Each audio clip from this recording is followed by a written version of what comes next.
Assalamualaikum warahmatullahi wabarakatuh. Di sini saya akan menjelaskan apa yang dimaksud dengan asesmen, kemudian fungsi asesmen dan jenis asesmen. Ya, baik. Yang pertama-tama yang perlu saya jelaskan di sini apa yang dimaksud dengan asesmen. Ya, baik, langsung saja.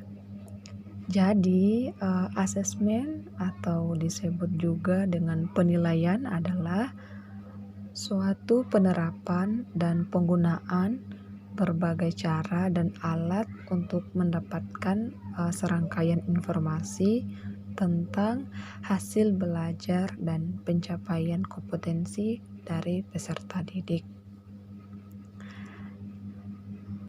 Ya, baik teman-teman, itu adalah pengertian dari asesmen. Nah, untuk lebih jelasnya lagi, mari kita melangkah ke fungsi asesmen. Nah, jadi asesmen atau penilaian merupakan bagian yang sangat penting dari satu proses belajar mengajar. Fungsi penilaian ini diantaranya yang pertama itu adalah fungsi normatif, yang dimana fungsi normatif ini adalah untuk memberikan umpan balik kepada guru sebagai dasar untuk memperbaiki proses pembelajaran dan mengadakan program remedial bagi peserta didik. Nah, kemudian untuk poin kedua, fungsi sumatif, yang dimana fungsi sumatif ini adalah untuk menentukan nilai atau angka kemajuan hasil belajar peserta didik dalam mata pelajaran tertentu sebagai bahan untuk memberikan laporan kepada berbagai pihak, penentuan kenaikan kelas dan penentuan lulus atau tidaknya peserta didik. Nah, kemudian untuk poin ketiga masih di fungsi asesmen, yaitu adalah fungsi motivasi, yang dimana fungsi motivasi ini dalam arti penilaian yang dilakukan guru di kelas harus mendorong motivasi siswa untuk belajar. Latihan, tugas, dan ulangan yang diberikan oleh guru harus memungkinkan siswa melakukan proses pembelajaran baik secara individu maupun kelompok. Nah, kemudian berikutnya adalah fungsi belajar tuntas, yang dimana penilaian di kelas harus diarahkan untuk memantau ketuntasan belajar siswa. Jadi pertanyaan yang harus selalu diajukan oleh guru adalah apakah siswa sudah menguasai kemampuan yang diarahkan. Siapa dari siswa yang belum menguasai kemampuan tertentu dan tindakan apa yang harus dilakukan agar siswa mampu menguasai kemampuan tersebut. Nah, kemudian fungsi berikutnya adalah fungsi sebagai indikator efektivitas pengajaran, yang dimana di samping untuk memantau kemajuan belajar siswa, penilaian kelas juga dapat digunakan untuk melihat seberapa jauh proses belajar mengajar telah berhasil.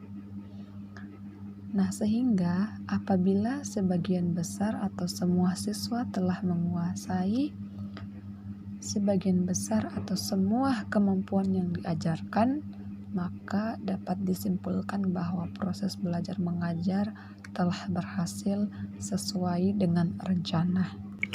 Nah, kemudian untuk poin yang terakhir masih di fungsi asesmen, yaitu fungsi umpan balik.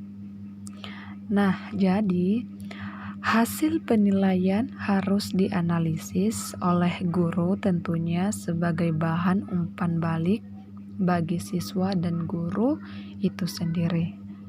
Umpan balik Hasil penilaian sangat bermanfaat bagi siswa agar siswa mengetahui kelemahan yang dialaminya dalam mencapai kemampuan yang diharapkan, dan siswa diminta melakukan latihan dan atau pengayaan yang dianggap perlu, baik sebagai tugas individu ataupun kelompok.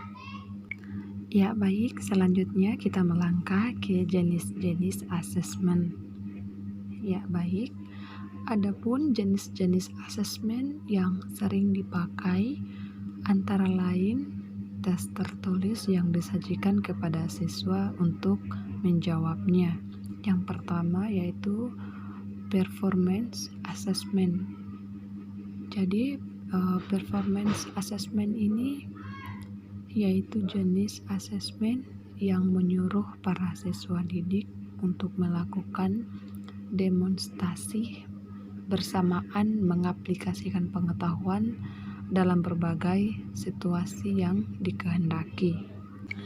Baik, jenis yang kedua adalah penilaian portofolio dan penilaian proyek, yang dimana penilaian portofolio dan penilaian proyek ini ialah tugas dalam bentuk suatu investigasi, diawali dari pengumpulan, selanjutnya pengorganisasian dan evaluasi hingga dengan penyajian data.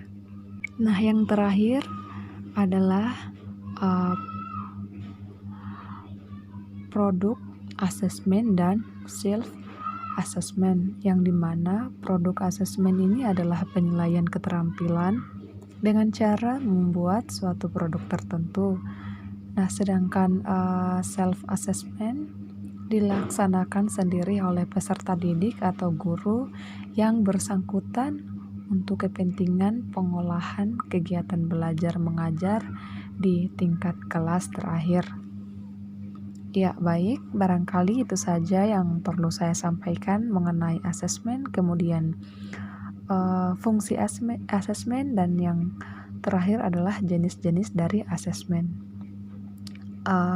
Akhir kata dari saya, Assalamualaikum warahmatullahi wabarakatuh.